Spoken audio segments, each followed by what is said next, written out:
Well, welcome to LTV Kenya. My name is Vincent Mumo. This is the home for current affairs and any political upcomings that are happening across the country. And we'll be discussing today about a very beautiful subject that is affecting Kenyans across the country, a subject that has been of great concern in the recent past. We've seen the impeachment of Deputy President Rigathi Gachagua, and later on the appointment of Professor Kithure Kindiki to fill in the gap of the DP. But even as that happens, there are so many questions as to whether that was the right question, that was the right time for DP Gachagua to be impeached. And is Ruto going to be able to collect the masses and to convince people again in 2027 to elect him back in office? Welcome. By the way, this is my co-host Ashley Halenya. Welcome to the show, Ashley. We're discussing about a very serious issue that is seeing has elicited a lot of reactions across the country. The impeachment of Deputy President Gachagua. Yesterday, William Samuel Ruto, the President of the Republic of Kenya, was in Kisumu opening projects, and he said that the reason why DP Gachagua was impeached was simply because he was tribal. He was a divisive president. But even that, does that really make Gachagua more popular? Is that going to create a situation where as Kenyans, we're going to rethink the decision of choosing William Samuel Ruto, because he has shown the country that he can't work with Deputy President Rigathi Gachagua, who he was praising in the past. The president was very categorical that there was no leader that was able to outshine Gachagua during their campaigns, and even after campaigns, immediately after they took office. We saw Gachagua also praising the president in return. And every time Gachagua stood up to speak to the masses, he was just praising the president. In fact, almost everything Gachagua was saying was something that was from the president. The president is going to do this, the president is going to do that. And what does that speak, according to you, Ashley, what does that speak to us as the Kenyan people on our political stability and also our political formations in the country right now? Well, Vincent, I may say that, as they say, politics is a dirty game. Yeah, right. Once the president and his deputy were elected into office, the president knew that, okay, the constitution states that the deputy is supposed to work hand in hand with his boss. But it reached a point where he was kind of going against him, something that the president thought that it might have problems with his office. So he decided to keep quiet about the whole thing. And I think maybe he did not want to create more drama during that time. And again, I think as Kenyans, we should just be wise. Just be wise. That's right. Because even before we could hear from the president yesterday saying that wale wa kabila, wale ambao wanaleta mgawanyiko nchini wataenda nyumbani. Even before then, the president was quiet all along. During the impeachment process of former Deputy President Rigathi Gachagua, he never spoke anything. He never said what was happening. In fact, for a layman, someone would think the president had nothing, because at some point, when DP Gachagua, days before he appeared before Parliament, in a press briefing, he said that he did not have anything to do, anything wrong happening between him and the president. Well, I think he was trying to play clean. He was trying to come out to be seen as a neutral person. He did not want to give any view, so that any significant political figure becomes an opinion leader. That's right, because Ashley, the big issue with the president was the timing. Perhaps because we expected at some point, the Kenyans were sure that the president would not be standing with the former deputy president Rigathi Gachagua in 2027. But we never expected this to be this early. And this is something that I feel is going to give Gachagua a mileage It's going to give Gachagua the energy to continue fighting back. It's going to give Gachagua the enablement to continue fighting and showing the president that he can't do anything, especially now when the country is not performing well. Most of the president's projects are either stopped by courts or stopped by the people. People don't want them, or when they were implemented unlawfully. And Gachagua is using these things to campaign. In fact, it's like now they're exchanging words. Because Gachagua, he said that he had told the president about a Adani deal. But clearly, when he was in government, we never heard him telling us as Kenyans. But now that they are part, he's telling us that, you see, the president doesn't listen to the people. The president is just doing whatever he wants to do. With you because lately the Adani group was indicted in the US, and you know how powerful the US is. So I think to some extent the president and his deputy were acting as a good couple in public. In fact, while behind the cameras there were some things going on, and Vincent, I think there's a lot that Gachagua is about to reveal. Of course, you see, in fact, Gachagua said, it was very categorical. He said that the Adani deal, if it weren't for the US, the president would not do it. He said that the president is now stopping the Adani deals because the US has said that, because we already had those corruption cases concerning Adani, but everybody was putting a blind eye on it. And looking at the history of Adani, you can see that most of the deals they were being involved in, when you take a good background check, most of those deals were to do with bribery. Exactly. That's meaning that when it came to Kenya, you should be asking yourself what happened so that the president allowed him to come and work, do whatever he was supposed to do. Well, I think that's something that we expect now Gachagua, because Gachagua is going to speak out. Gachagua is going to reveal a lot, and we expect him to, in the coming days, because he said his political journey will be officially announced in January to his supporters to tell them the way forward. But even Adani aside, it now seems that the former deputy president Rigathi Gachagua and the president are now exchanging words publicly. Because if you listen to what the president just said yesterday, it was clear they are just fighting. Let's have a listen to what the president said yesterday before we continue with the show. Tuondoe ukabila, tuondoe chuki, tuondoe migawanyiko, na wale wote wafisadi na wakora waende wapi? Watu wa kabila waende wapi? Wale wa migawanyiko waende wapi? Wale wa chuki waende wapi? Mnasema waende nyumbani, sio? Sisi hatuna biashara na watu ambao wanaabudu ukabila na kuleta chuki na kuleta migawanyiko. Mimi nawahakikishia hii Kenya, kwa mapenzi ya Mungu, tutaunganisha hii Kenya iwe moja. Hakuna jamii tena itabaguliwa katika taifa letu la Kenya.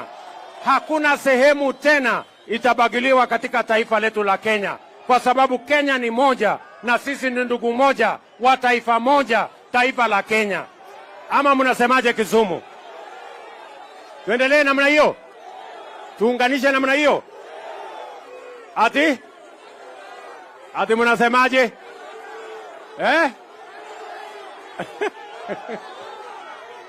Ati mnasema 10? Nyinyi ndio mnasema. Ati mnasema ngapi? Ati mnasema ngapi? Lakini si tufanye hii kazi kwanza. Wow. Noma. Ni wakati wa watu kwenda nyumbani. Wanachongoana. Wa kabila. Because the president, as you've heard there, Ashley, the president is categorical that I chased that guy because he was tribal. He was dividing Kenyans. Actually, things are going to get ugly here, and it's going to be a pandemic. Wait. Well, Vincent, yes. Let's just hear. I told you that Gachagua is going to reveal more. Gachagua is... Tumesema ni time ya kutoboa, so let's just hear what he said. Ilikuwa ni mimi peke yangu naweza mwambia rais ukweli. Wengine wote ni waoga. Akikodoa macho namna hii, wote wanaenda chini. Hata mawaziri walikuwa kitu hawataki, wananiambia niseme. Nobody can tell the president this is not right or what the people feel. Mimi nilimwambia Rais William Ruto hii maneno ya Adani, it is shady. Iko na ukora. This is auctioning the country. And the people, Mr. President, don't want it. Akanichukia. Ikasemekana ati mimi napinga miradi ya serikali. Sasa ufisadi ni mradi wa serikali? That is corruption. It's not a government program. Mimi nilipelekwa pale Senate. Mlisikia mashitaka? Ati mimi nimekosea rais heshima kwa sababu kuna mambo zingine mimi napinga. Hii maneno ya Adani nilisema ni mbaya.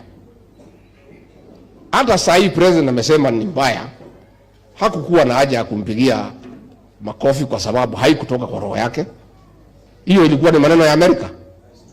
He only responded after that suspect was indicted in the United States. It did not come from his heart, so there was no need to clap for him. Mimi nauliza tu, I would like to ask my brother President William Ruto, kwa heshima kubwa sana, to take time to read the book of John, chapter 8, verse 31, which says, and you will know the truth, and the truth shall set you free. Let him agree to listen to the people of Kenya, because it is the people of Kenya who gave him that job. The people of Kenya are his bosses. It is so sad that it has to take the intervention of the American government for us to listen to what our people are saying. Kabla Amerika waongee juzi, sisi tulikuwa tumeongea kitambo. Wakenya walikuwa wameongea lakini hakuna mtu nasikiza. Siku kulikuwa mambo ya avocado, huyu Mureu alikuja kuniona. Taxation ya watu ya makorofia. Wakulima wakiwa wamelia. I want to ask our government, tulichaguliwa na watu, tusikize watu. Na kanisa litatusaidia sasa, kwa sababu pale kwa serikali mimi peke yake ndio nilikuwa naongea. Yule amepewa kiti yangu hawezi ongea, si mfanyikazi ya rais. Anaweza sema kitu? There's nothing he can do. Ministers are appointed. There's nothing they can do. What the president says, wanasema. Sasa what is shocking us in hii bunge? You know, we can't believe it. Things are going to be really tough. Yeah, things are going to be ugly, and we expect a lot of discomfort within the government. Let me tell you, the president is popularizing Rigathi Gachagua without knowing. Yeah, that's right. Because the moment he's talking about him and mostly it's in a negative way. Yeah, so he thinks that he's trying to bring himself look as if he's nice, but to some extent he's making this man popular without knowing. That's right, because even those people in government, we have those people who are with the president, people like Kimani Ichung'wa. Someone, you see, for example, Kimani Ichung'wa was very vocal before the outside of the former deputy president. Yeah. He really, and people actually thought that he was going to take that position, the deputy president, yeah. And if he hasn't gotten the position, that communicates to you that this guy is going to go back home. He's going to communicate to his people, because he knows the mountain now is listening to the former deputy president Rigathi Gachagua. People like Ndidi Nyoro. These are people who did not actually vote for the impeachment of deputy president Rigathi Gachagua. These are people who kept, in fact, they didn't even attend those parliamentary sittings when it was happening, because they know the magnitude of this man. Yeah, and also the governor of Kirinyaga, Anne Waiguru, said that unaweza rent mulima but you cannot buy. Exactly. Meaning that these people will have to go back to where they belong. These are people alone. These are people who are with the president at the moment because he has the money, he's giving them jobs. But once their 5-year terms is over, everybody is going back home. And when that happens, the president will be left standing alone. Yeah. Because Kenyan politics is decided by Nyanza region, Rift Valley, and Central Kenya. Yeah. Now, if we already know that the Central Kenya is standing with Deputy President Gachagua, Yeah. and of course Rift Valley is there with the president. But Nyanza, if, for example, Raila Odinga doesn't win the AUC because chair, it's not a guarantee. if he doesn't win that chair, Yeah. then the president will not have will not have Raila Odinga, will not have votes from Nyanza. Yeah. That's right, because He cannot deputize him. Raila cannot deputize the president. Yeah. Exactly. He will want to run for president. Yeah, sure. And if he doesn't even run for president, he will stand with someone else who is not standing with the president, Ruto. Basically, he will be left alone. Exactly. And that communicates that the president, sorry, if he continues with whatever he's doing right now, is going to do a very big mistake to his administration and even to the because as I told you earlier, the country is grappling with a lot of problems in different sectors, health, education, and also With the sheep and infrastructure. stuff. Yeah, those things that people don't understand. No, like let me tell you. And then I was with some friend to my mom, and she was telling me, I don't know if you're in it was like they don't even understand. And that's right, because there's one big problem with the Ruto administration that is called public participation Yes. or civic education. These things are just past. People are not educated They're not about them. aware. We don't know whether they're good or bad. Something is going to be bad because you see, the president when he was alighting to power, he was a man of the church. Yeah. This guy was in all churches. In fact, in my own church, people, our leaders there was telling us to vote for him directly, not indirectly, because this is a God-fearing man. But recently, even They have turned You see, against him. there are things that have never been witnessed in this country. Yeah. Very few things. And one of those things is a church returning a donation from the president. Yeah. That has never been heard of or seen in this country. And when you see the church going against the president, that speaks volumes. Just imagine the church returning a donation from the president. That is unheard of. Yeah, In fact, it drives fear within me. I'm worried about the future of this regime's administration. I don't know how it is going to maneuver without the church, because the church, it is the church where that people placed are, them, yeah. and that it is the church that placed them there. It is the preaching about God and speaking about God, being Most of his campaigns chosen by were the church. exactly being a man called by God. It was the church directly telling the president, attract pesa yako, Mr. President, And the way of we want you to work for us. In fact, the message was clear. We want the president to work. We don't want your money. Yeah. We don't want your. We want to see you serving the And people of just Kenya. Before we go far, let's just listen to what the Kisumu church leaders were saying. Wow, that's clear. The church is tired. These are the people that press the president there. Yeah. And let me tell you something, because I see Gachagua taking over the church.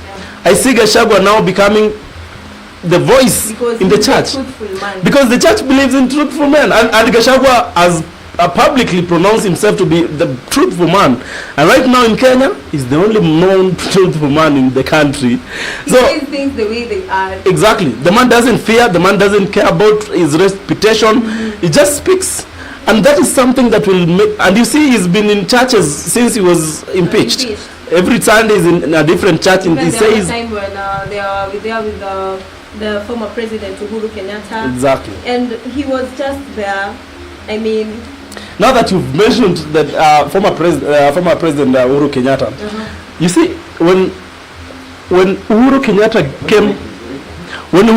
came to that event, the amount of relations and celebrations that were there and he stood to speak. were actually more than when the president himself came. Actually, they were booing at him And- when he was talking. Exactly, and this communicates to you, because Rigathi Gachagua publicly insulted the former president, and he later apologized to the president. And I see a coalition here in the near future. I see the former president working very closely with former DP Gachagua to ensure that the seat doesn't go back to because these people they won't watu wa Mlima hawezi kubali kuachana na mtu wa kwao.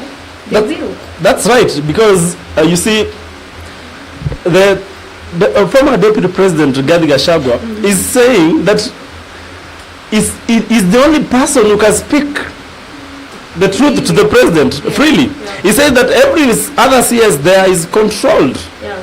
Those guys, and even he actually said directly that even that man that is there, and you see, let me take you back. You see, the people of the mountain want someone who is able to speak to them, for them, just speak out for them. Just like the deputy president, former deputy president was saying, the issue about shares. They want someone who can ask for their shares, and if need be, forcefully get their shares. Yeah, they need their shares. But do you think Professor Kithure Kindiki is that man? Well, I doubt because he's a yes man. Exactly. Yeah. This is a man who will be speaking directly, agreeing to the president. And Gachagua, he said that some of the decisions made by cabinet, he was against. And he said directly that to the president that he didn't want those things. But still, they happened. They were passed.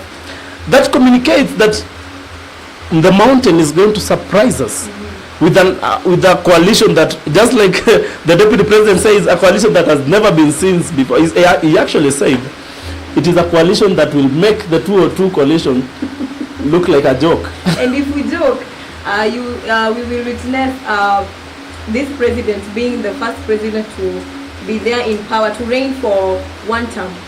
He might be a one-term president. Rumors are there that he's a one-term president, but now it's a game of wait and see, because we don't know what might happen. Yeah, most probably things might change towards the end of his reign. But as things stand, the mountain is hot and it is boiling. Very, very. It's about to erupt. We are about to witness a different country and a different political formation that the country has never witnessed before. Well, guys, that is it. This is LTV Kenya, the home of untold stories, very accurate, researched, and well-documented stories. And here, we don't hide anything. We are open. We are free. We are not controlled. We are here to bring you the most fresh news across the country. And also remember, we'll be bringing you upcoming politicians, the already established ones, male or female. We are not biased. And we will be bringing you more and more different topics about